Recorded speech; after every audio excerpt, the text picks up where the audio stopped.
ॐ परं तत्त्वाय नारायणाय गुरुभ्यो नमः।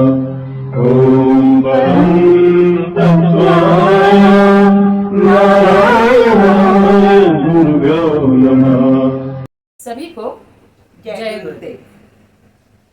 मैं डॉक्टर नारायण दत्त श्रीमाली जी परमहंस स्वामी निखिलेश्वरानंद जी के चरण स्पर्श करते हुए उनसे प्रार्थना करती हूँ कि वो इस कार्यक्रम में शामिल हों और सबके ऊपर अपना वरद हस्त बनाए रखें और जो कुछ वो कहवाना चाहते हैं हमारे मुख से वो वही बात कहवाएं। आज हमारे साथ मंजू जी हैं और आज हम एक बहुत ही गहन विषय पर चर्चा करने वाले हैं। वो है कुंडलिनी विज्ञान।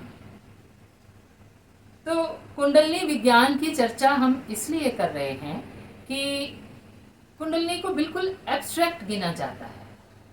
इसलिए जब हम बात करते हैं, अगर मैं कहूँ कि 11th 12th के बच्चे मेरे सामने बैठे हैं, टीनेजर ग्रुप है या उससे थोड़े बड़े हैं, साइंटिफिक एटीट्यूड वाले बच्चे हैं, हम बात करते हैं जब तो कहते हैं कहाँ पूरी बायोलॉजी तो पढ़ ली, कहीं तो कुंडलिनी दिखी नहीं। आप लोग कहते हो कुंडलिनी होती है। अब क्या है कि जो साधारण लोग जो अभी इस विषय से परिचित नहीं हैं उनके बारे में मैं कहना चाहूँगी कि उनको बड़ी भ्रांतियाँ होती हैं इसमें कि क्या है, चक्र की बात होती है तो नहीं जी कहीं कोई चक्र दिखता नहीं है, क्योंकि एब्स्ट्रैक्शन है। तो ये हमारी ड्यूटी बनती है कि हम इस ज्ञान को कॉन्क्रेटाइज करने की कोशिश करें और पूरा वैज्ञानिक तौर तरीकों के साथ इसको प्रस्तुत करें। ऐसे तो बहुत से लोग मिल जाएंगे जो ये 7 चक्र हैं जी, ये एक्टिवेट हो गया, वो एक्टिवेट हो गया, यहाँ से एनर्जी चली गई, वहाँ से एनर्जी चली गई, लेकिन बेसिक्स ही उसके क्लियर नहीं होते। हम उसको शरीर विज्ञान के साथ जोड़ ही नहीं पाते।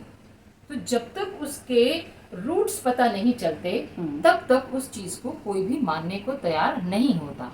तो मेरा प्रयास यही है कि हम इस ज्ञान को विज्ञान के साथ जोड़ें और कुंडलिनी विज्ञान की तरह हम प्रेजेंट करें।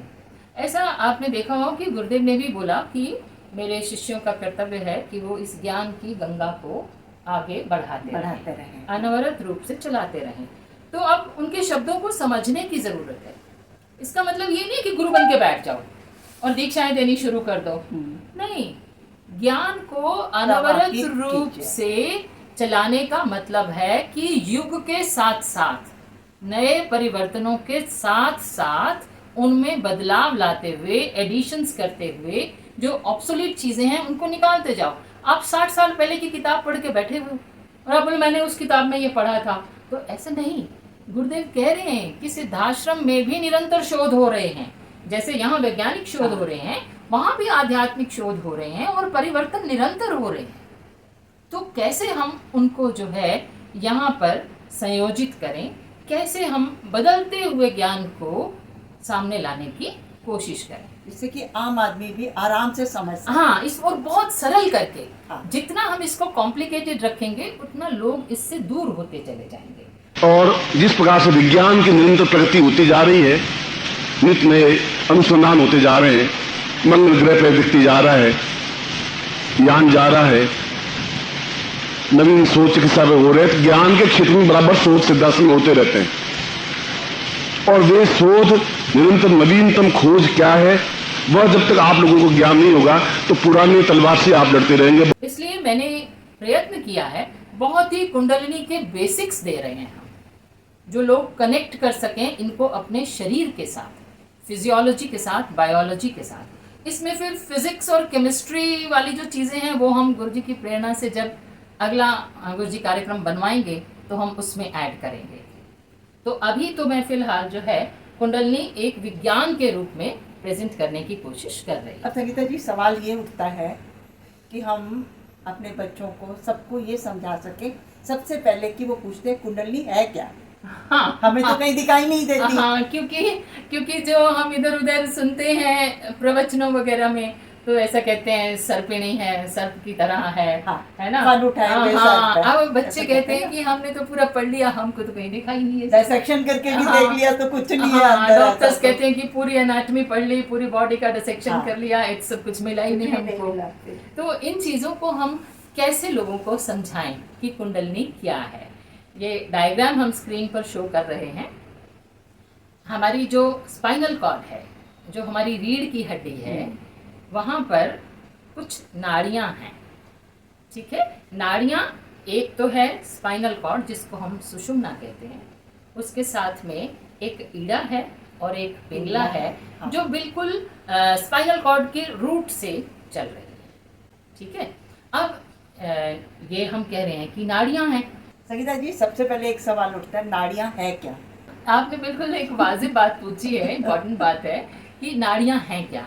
ये जो हम ईड़ा पिंगला सुषुम्ना की बात कर रहे हैं, असल में जब हम नाड़ी शब्द कहते हैं ना, तो लोग समझते हैं कि नसें होती हैं जैसे, तो ये उस तरह की कोई चीज़ है, तो ऐसा नहीं है। ये नाड़ी शब्द एक्चुअली NADI, नदी, प्रवाह, फ्लो, जिसको नाड़ी हम लोग पढ़ देते हैं, तो दे आर एक्चुअली फ्लो किसका? एनर्जी का। कौन सी एनर्जी? प्राणिक एनर्जी, प्राणों की एनर्जी, प्राणों की ऊर्जा का फ्लो है ये। और ये जो फ्लो है, ये जो हमारी सुषुम्ना नाड़ी है, उसके साइड्स के होल से ऐसे ये कर्ल करती हुई ऊपर की तरफ एनर्जी जा रही है। बस इतनी सी बात है जिसको बच्चे कह देते हैं कि हमको तो नाड़ियाँ ही नहीं दिखी, हमको तो कोई डायग्राम भी नहीं मिला ऐसा, हमको तो बायो में पढ़ाया ही नहीं गया ऐसा।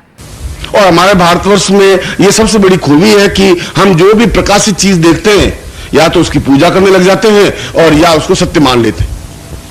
यदि आप ये कह दें कि कुंडलिनी अपने आप में सिर से रवाना होती है और नाभि तक पहुंचती है और छपी हुई किताब है, तो कोई भी बात करेगा तो किताब लाकर देख लीजिए, ये लिखा हुआ है।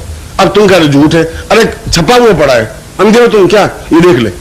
और आधे वाला कन्विंस हो जाता है कि सब छपा हुआ है, छपा हुआ तो बात सही होगी। तो कुंडलिनी के बारे में तो आप भी लिख सकते हो, कोई बहुत बड़ी बात नहीं है। और आगे आप स्वामी जी अपना नाम लिख दीजिए, स्वामी जी, हरिहरानी जी, बस इतने तो लिखना है आपको, और आपकी पुस्तक ऑथेंटिक हो जाएगी, प्रामाणिक हो जाएगी। मगर क्या वो प्रामाणिक है कुंडलिनी का? अब ये जो फ्लो ऑफ एनर्जी है, ये ऊपर की तरफ जाता है और इसको ऊपर ही की तरफ जाना चाहिए, लेकिन ये फ्लो बेसिकली ऊपर की तरफ जा नहीं पाता जब तक कि इसके लिए प्रयत्न न किए जाए, स्पेशल इसके लिए एफर्ट्स करने पड़ते हैं, तब जो है ये फ्लो ऊपर की तरफ चलता है। भाई वहां जाओ, ये चाबी है, वह चाबी खोलोगे, यहाँ बॉक्स है, बॉक्स खोलोगे, वहां 10,000 रुपए पड़े, तुम उस जगह पहुंच सकते हो। ये रास्ता यदि बताए तो 10,000 रुपए तक तुम पहुंच सकते हो, और यदि कोई तुम्हें रास्ता बताए तो कुंडलिनी तक पहुंच सकते हो।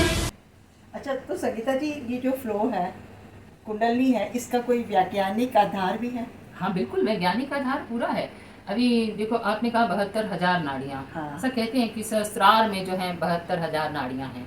नाड़ियाँ नहीं हैं, वो एनर्जी के पाथवेज हैं, चैनल्स हैं, फ्लो है, उसको हम प्रवाह कहते हैं। उसी के लिए नाड़ी शब्द का उपयोग किया जा रहा है। तो हम इसको नाड़ी न कहकर ऊर्जा का प्रवाह कहेंगे। वो प्रवाह के चैनल्स हैं। ऐसे ही ईड़ा पिंगला सुषुम्ना, ये भी प्रवाह के चैनल्स हैं, ये रास्ते हैं, पाथवेज हैं, कोई नाड़ियाँ ये नहीं हैं। अब इसमें से क्या है कि इन सभी प्रवाहों की अपनी अपनी कैरेक्टरिस्टिक्स हैं, प्रॉपर्टीज हैं। ठीक है, जैसे इनका आपस में रिलेशन क्या है? हाँ, रिलेशन भी बिल्कुल ठीक है। अब पहली बात तो ये है कि 72,000 प्रवाह केवल सहस्त्रार में है और ट्रिलियंस ऑफ न्यूरॉन्स हैं।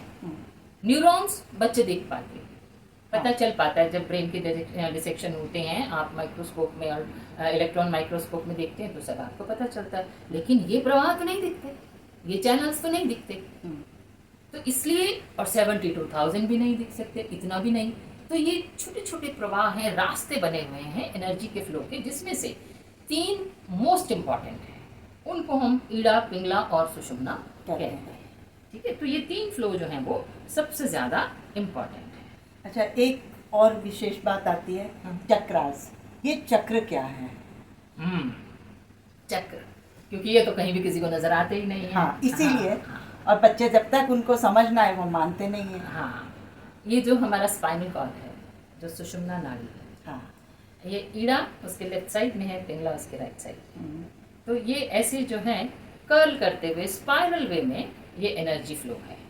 ठीक है, तो जहाँ पर ये क्रॉस करती हैं उसके बीच में जो जगह बनती है वो ऊर्जा का केंद्र होता है, उसको ही हम चक्र कहते हैं। चक्र कोई ऐसा नहीं है कि कोई नाड़ियों का गुच्छा हो गया या कोई हड्डी हो गई या कोई मसल हो गई, ऐसा कुछ नहीं है। ऊर्जा का केंद्र है जो इनके क्रॉस करने से जो बनता है। और अच्छा, ये क्या करते हैं और इनकी क्रिया कैसे चलती है, ये भी थोड़ा सा समझाया जाए तो। हाँ, चक्र, पहली बात तो ये है कि चक्र जो हैं किस तरह से अपनी फंक्शनिंग करते हैं। आपने अक्सर सुना होगा गुरुजी कहते थे कि मैं अपनी चेतना का प्रवाह कर रहा हूँ, हाँ। है ना। तो कभी आपने सोचा कि चेतना क्या होती है? क्या होती है चेतना? चेतना ऊर्जा है, ऊर्जा का प्रवाह ही चेतना है, प्राणिक ऊर्जा, प्राणों की ऊर्जा। हाँ। और वही प्राण हमारे शरीर के एक एक सेल में हैं, वो जा रहे हैं, जिसको हम एनर्जी फ्लो कहते हैं, जिसकी वजह से जो है सारा हमारी फंक्शनिंग चल रही है। तो वो कॉन्शियसनेस है हमारी, वो चेतना है हमारी। गुरुदेव ये नहीं कहते थे कि मैं अपनी शरीर का विस्तार कर रहा हूँ, नहीं, वो कहते थे मैं अपनी चेतना का विस्तार कर रहा हूँ, क्योंकि ऊर्जा को दूर दूर तक भेजा जा सकता है, ठीक है। इसलिए वो तो एनर्जी है ना, तो वो स्कैटर हो सकती है, शरीर तो स्कैटर नहीं हो सकता। तो इसलिए जो है चेतना का बहुत ही इम्पोर्टेंट रोल है, क्योंकि जो चक्र हैं वो चेतना का ही सेंटर है। जो ऊर्जा है वो ऊर्जा का फील्ड बना रहे हैं, पूरा अपना कॉन्शियसनेस का एक फील्ड बना रहे हैं, और उस कॉन्शियसनेस में हमारे चक्र जो है वो वर्क कर रहे हैं। इसलिए आपकी वो क्षमता है कि पिछला जीवन देखें कि कृष्ण के समय में आप कौन थे, क्या थे। आप देखें सत्युग में आप क्या थे, कैसे थे, वो देखें, और आने वाली स्थिति में क्या देखें। काल का अनंत प्रवाह आप देख सकते हैं जब आपकी कुंडली जागृत होती है, जब आपकी चेतना जागृत होती है। अब इसमें जो है जब हम चक्रों की बात करते हैं तो कुंडली जागरण की बात होती है, तो हम कहते हैं कि चक्रों को तो विकसित करना है। तो मतलब विकसित और अविकसित, ये क्या चक्कर है? फिर ये हैं कैसे? अगर ये विकसित नहीं है तो क्या इनका रिलेशनशिप है हमारी बॉडी के साथ? देखिए, जो चक्र हैं दो फॉर्म्स में होते हैं, एक तो एक्सेसिव वर्कर है और एक अंडर एक्टिव है। मतलब जितनी उनकी क्षमता है, जो कार्य होना चाहिए वो उससे कम हो पा रहा है या फिर बहुत ज़्यादा हो पा रहा है। तो परफेक्ट बैलेंस की स्टेट में चक्रास, ये ऊर्जा जो है ये नहीं होती है। कहीं पर ऊर्जा का फ्लो ज़्यादा है, कहीं पर ऊर्जा का फ्लो कम है। तो फिर अब क्या करें कि जहाँ पर ज़्यादा है उसकी फंक्शनिंग को स्टॉप कर दें क्या? ये कुदरत ने बनाया हुआ है कि जहाँ पर ज़्यादा एनर्जी का फ्लो हो रहा है वो लोअर फ्लो को जो है कॉम्पनसेट करता है। जहाँ एनर्जी का फ्लो कम है वो उसको कॉम्पनसेट करता है, इसलिए इसको नेचुरल तरीके से चलने देना चाहिए। ये चक्रों में ग्रंथियां भी हैं, तो ये ग्रंथियां क्या हैं और ये किस तरह से कार्य करती हैं, रिलेट कैसे करती हैं चक्रों को? चक्रों का जो विज्ञान के साथ कनेक्शन, बायोलॉजी के साथ, फिजियोलॉजी के साथ कनेक्शन है, वो ग्लैंड्स तो बच्चों को समझ में आती हैं। हाँ, वो तो वो पढ़ते हैं, उनको सब पता चलता है कि हमारी बॉडी बिना ग्लैंड्स के काम नहीं कर सकती। तो गुरुदेव ने भी कहा है कि हमारे जो चक्र हैं वो ग्रंथियों के साथ कोइंसाइड कर रहे हैं। तो दो सिस्टम्स हैं जो हमारी बॉडी में वर्क कर रहे हैं, एक तो है एंडोक्राइन सिस्टम, दूसरा है नर्वस सिस्टम। अब जो एंडोक्राइन सिस्टम है उसमें से हार्मोन्स रिलीज हो रहे हैं, और ये जो है एंडोक्राइन सिस्टम बहुत लंबा चौड़ा है, बहुत सारे ग्लैंड है इसके अंदर, और एक एक ग्लैंड, एक एक ग्रंथि के साथ एक एक चक्र कनेक्टेड है। और फिर जो नर्वस सिस्टम वाला है वो हमारा अपर पोर्शन है। अब इसमें क्या होता है कि जो हृदय है ना, जो हृदय चक्र होता है, अनाहत चक्र, इसको हम समवेयर सेंटर में गिनते हैं, सेंटर चक्र कहते हैं। हाँ। इसके नीचे के जो तीन चक्र होते हैं वो इंस्टिंक्ट्स वाले होते हैं, मतलब स्वाभाविक प्रवृत्तियों के साथ वो कार्य करते हैं, मनुष्य की जो स्वाभाविक प्रवृत्तियां हैं उनको फुलफिल करते हैं।